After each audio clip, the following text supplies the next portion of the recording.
Good morning, dear students. Myself Satyaram Chaurasia. Now we are going to study charges induced on the surface of dielectric slab placed between the plates of parallel plate capacitor. As we see in figure, this is a parallel plate capacitor. यहाँ पर क्या करना है, according to यहाँ पर जो हमारा concept है, जो हमारे पास यहाँ टॉपिक है, क्या करना है, यहाँ पर कोई डायलेक्ट्रिक स्लैब को इंट्रोड्यूस कर देना है, पुट कर देना है। जैसा कि हम लोग इसके जस्ट पहले टॉपिक में पढ़े थे पैरेलल प्लेट कैपेसिटर के लिए, वहाँ क्या था, ये फ्री स्पेस था, फिर हमने डायलेक्ट्रिक मेटल को पुट के दोनों कॉन्सेप्ट पढ़ा था। अब यहाँ पर भी क्या करना है, लेकिन यहाँ पर चार्ज इंट्रोड्यूस हुई, जो हमारे पास ये डायलेक्ट्रिक स्लैब पुट चार्ज कितना इंड्यूस्ड हो रहा है ड्यू टू इंडक्शन। यहाँ पर जो हमने Q dash minus q dash और प्लस क्यू डैश यानी मैग्नीट्यूड दोनों इक्वल होंगे, इतने चार्ज इंड्यूस हो रहे हैं। ये कितना चार्ज का क्वांटिटी अमाउंट होगा, क्वांटिटी कितनी होगी, इसी को हमें क्या करना है, फाइंड आउट करना है, इसी को डिस्कस करना है। ठीक, तो यहाँ पर हमें अब यहाँ इसलिए क्या करेंगे, हम यहाँ पर एक पैरेलल प्लेट कैपेसिटर कंसिडर कर रहे हैं। ठीक, तो suppose A slab of dielectric material of dielectric constant के, हमारे पास एक डायलेक्ट्रिक स्लैब है, ठीक, जिसका डायलेक्ट्रिक कांस्टेंट कितना है, तो इसका डायलेक्ट्रिक कांस्टेंट जो है वो क्या है, के है। डायलेक्ट्रिक कांस्टेंट के है, is placed between the plates of parallel plate, यानी हमारे पास का एक पैरेलल प्लेट है। ठीक, तो पैरेलल प्लेट के बीच में इसे इंट्रोड्यूस कर दिया गया है, पुट कर दिया है। ठीक, अब जरा देखें, अब यहाँ पर क्या होगा, तो चार्ज यहाँ पर इंट्रोड्यूस हो रहे हैं। अब लेकिन कैसे हो रहा है, जरा हमें पहले इसका अर्लियर कॉन्सेप्ट जरा देख लें। तो हमारे पास पैरेलल प्लेट होंगे, ये प्लेट किसके बने हैं, ये मेटल प्लेट होते हैं।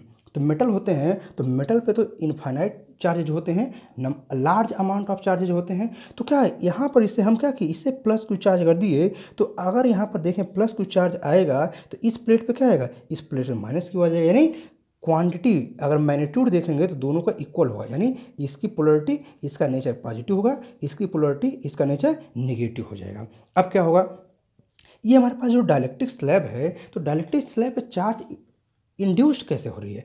एक्चुअली हमारे पास जो डायलेक्ट्रिक स्लैब है, इसे हम डायलेक्ट्रिक कहें या इंसुलेटर कहें, तो हम इंसुलेटर बारे में क्या जानते हैं, इंसुलेटर जो होते हैं उसमें जो इलेक्ट्रॉन्स होते हैं वो टाइटली बाउंड होते हैं। अब जब टाइटली बाउंड होंगे तो क्या होंगे, वह इजिली फ्री नहीं हो सकते हैं, और जब इजिली फ्री नहीं हो सकते हैं तो हमारे पास इंसुलेटर या डायलेक्ट्रिक में कोई फ्री इलेक्ट्रॉन एग्जिस्ट नहीं करेगा, या होता भी तो है वेरी स्मॉल अमाउंट होती है, इतना स्मॉल होता है कि वो कोई भी करंट फ्लो नहीं कर सकता है, या अगर करंट फ्लो भी होगा तो वो नेग्लिजिबल ही होगा। यानी हम कह सकते हैं कि डायलेक्ट्रिक जो होते हैं ये हमारे पास क्या है, ये नेग्लिजिबल ही होगा। यहाँ पर एक कॉन्सेप्ट ध्यान रखना है, ये मन में आ सकता है, हम यहाँ पर कैसे कह रहे हैं कि ये फ्लो नहीं हो फ्लो हो सकता है वेरी स्मॉल। ध्यान रखना है, कोई भी सब्सटेंस परफेक्ट हमारे पास डायलेक्ट्रिक नहीं होती है। अगर परफेक्ट डायलेक्ट्रिक नहीं है तो उसमें थोड़ा बहुत हो सकता है। ये हमारे पास ये कैसे होता है, इसीलिए से डायलेक्ट्रिक स्ट्रेंथ का एक टॉपिक है।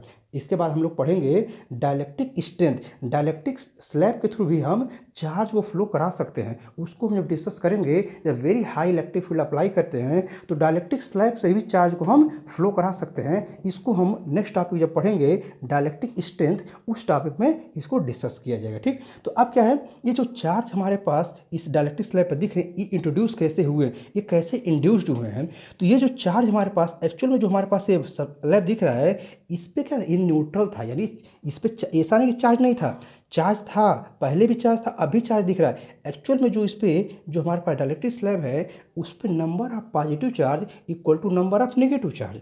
जब पॉजिटिव और नेगेटिव दोनों इक्वल थे तो क्या एक दूसरे को न्यूट्रलाइज कर दिए थे, इसलिए वहाँ पर क्या न्यूट्रल स्टेट में था। एक्चुअल में हमारे पास जितने भी सब्सटेंस होते हैं वहाँ पर जो न्यूट्रल स्टेट में होते हैं, एक्चुअली यही कॉन्सेप्ट होता है क्या, वहाँ पर चार्ज दोनों positive and negative both are equal in magnitude, both are equal in magnitude, therefore क्या हो जाता है, वो न्यूट्रलाइज कर देते हैं, इसलिए हमें न्यूट्रल मिलता है। ऐसा नहीं कि उस पर चार्ज होता नहीं है, चार्ज होता है, जितना पॉजिटिव उतना नेगेटिव, बट यहाँ पर क्या है, वह इक्वल अमाउंट होने का न्यूट्रलाइज कर देते हैं, इसलिए हमें ये न्यूट्रल मिलता है। अब क्या होगा, जब इस पर हमें पॉजिटिव प्लस क्यू इस प्लेट पर दिए हैं, प्लस क्यू चार्ज दिए हैं, तो क्या होगा, इस प्लस क्यू से यहाँ पर क्या होगा, इलेक्ट्रोस्टैटिक अट्रैक्शन। तो हम फिर पहले चैप्टर में आ गए, पहले चैप्टर हम लोग यही पढ़े थे, बेसिक प्रॉपर्टी यानी फंडामेंटल लॉ ऑफ इलेक्ट्रोस्टैटिक क्या था, sorry, like charges repel unlike charges attract to each other.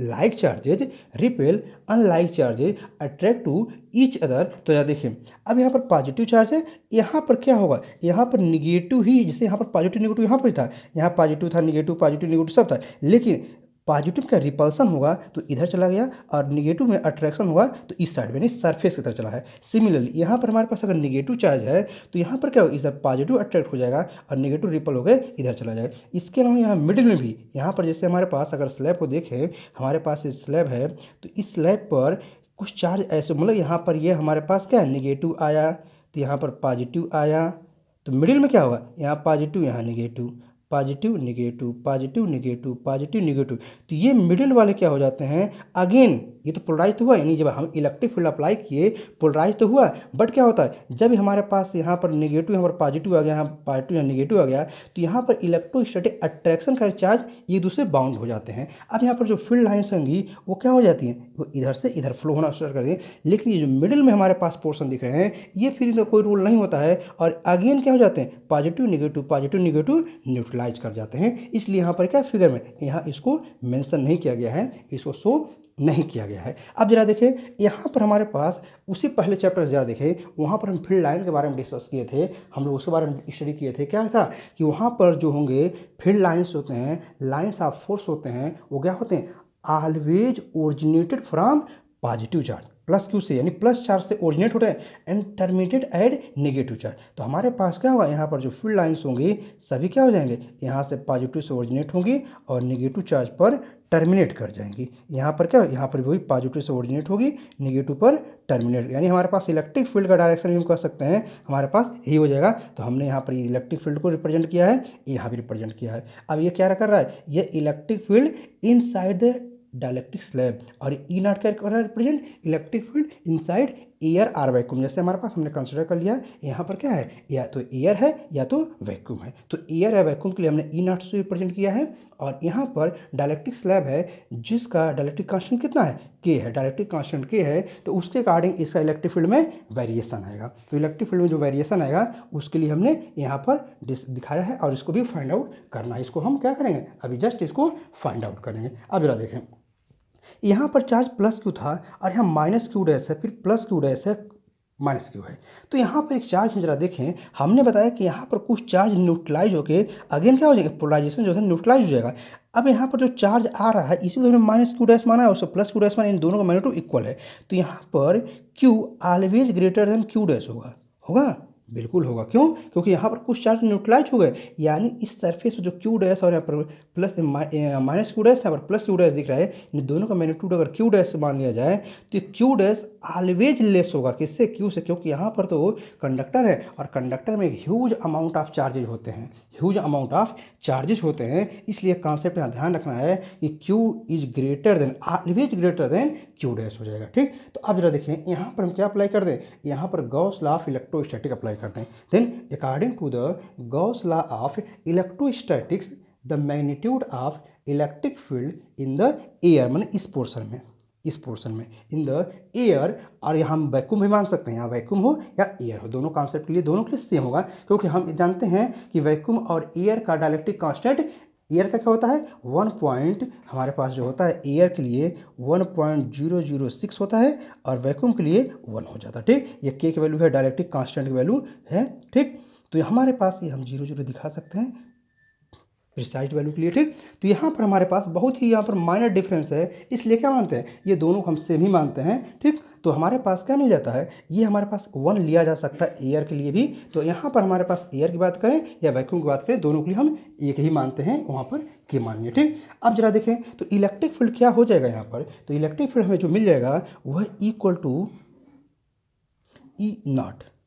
तो ई नॉट इक्वल टू क्या, चार्ज हमारे पास क्या है, plus q upon epsilon naught E.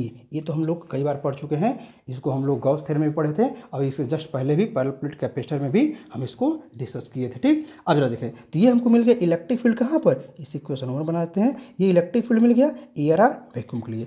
And अब that with in the dielectric slab, अब डायलेक्ट्रिक स्लैब में इलेक्ट्रिक फील्ड क्या हो जाएगा, तो डायलेक्ट्रिक स्लैब में जो इलेक्ट्रिक फील्ड मिलेगा वो हम ई से नोट कर देते हैं, यहाँ पर भी दिखाया गया है, ये क्या मिल जाएगा। अब यहाँ पर जो चार्ज हमारे पास मिलेंगे क्यू माइनस क्यू डैश, यानी हमारे पास यहाँ जो चार्ज होगा क्यू माइनस क्यू डैश अपान यहाँ पर क्या हो जाएगा एप्सिलॉन नॉट ए।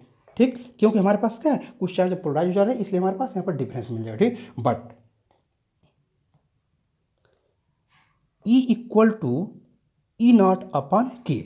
ठीक, जैसा हम लोग जानते हैं कि हमारे पास जो इलेक्ट्रिक फील्ड होगी यहाँ पर डायलेक्ट्रिक कांस्टेंट जो के है इस मीडियम का, ठीक, तो ये हमारे पास जो फ्री स्पेस में होगा दिस अपान दिस करेंगे, यानी उसे डिवाइड करेंगे तब जो हमें इलेक्ट्रिक फील्ड मिलेगा वो इलेक्ट्रिक फील्ड हो जाएगा क्या इसके लिए। तो इसके अनुसार हमें क्या लिख सकते हैं, this imply that equal to हमें मिलेगा क्या, अब इक्वल टू ई नॉट क्या था क्यू अपान एप्सिलॉन नॉट, तो यहाँ पर हमारे पास मिल जाएगा क्यू अपान एप्सिलॉन नॉट ए, तो यहाँ पर के लिख लेते हैं पहले, एप्सिलॉन नॉट ए हो गया।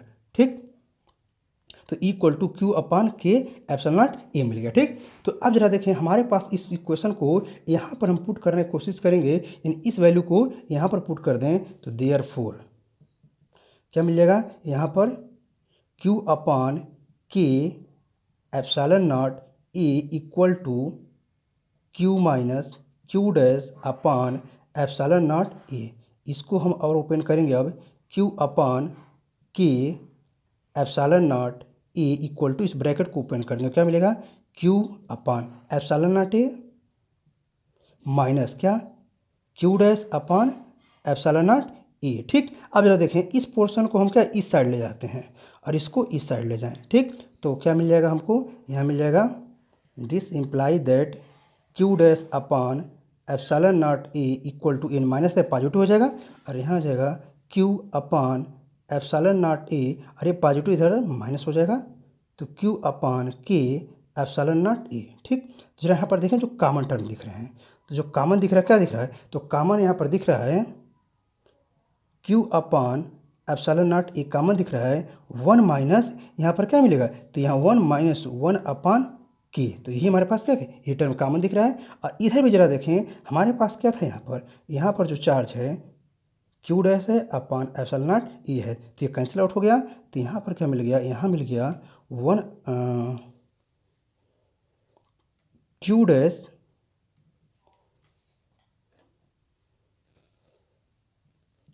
इक्वल टू यहाँ पर क्या मिल जाएगा क्यू और यहाँ पर वन माइनस वन अपान के। ठीक, तो ये हमारे पास क्या मिला क्यू के लिए मिलेगा। ठीक, तो ये चार्ज हमारे पास फार्मूला मिलेगा किसका क्यू डैश, जो क्यू डैश हमारे पास चार्ज इंड्यूस हो रहा था, तो ज़रा ध्यान दें यहाँ भी क्यू डैश है यहाँ भी क्यू डैश है, यहाँ पर पॉजिटिव है निगेटिव है, तो यहाँ पर जो मिला है ये क्या मिला है, ये हमने क्यू डैश यानी मैग्नीट्यूड फॉर्म को रिप्रेजेंट कर रहा है। तो हमारे पास इस सरफेस पर जो चार्ज इंड्यूस होगा वो कितना हो जाएगा, तो वो क्यू डैश यानी q plus q dash equal to कह सकते हैं, तो ये मिल जाएगा q one minus one upon K, और इस सरफेस पर निगेटिव है तो यहाँ पर कितना मिल जाएगा, यहाँ मिल जाएगा माइनस, यहाँ पर minus Q one minus one upon के मिल जाएगा। ठीक, तो ये हमारे पास चार्जेज इंड्यूस होंगे। ठीक, तो हमारे पास एक पे मिल जाएगा पॉजिटिव और एक पे निगेटिव, तो जो जिस पर हमारे पास पॉजिटिव है यहाँ पॉजिटिव और यहाँ पर निगेटिव मिल जाएगा। Thank you.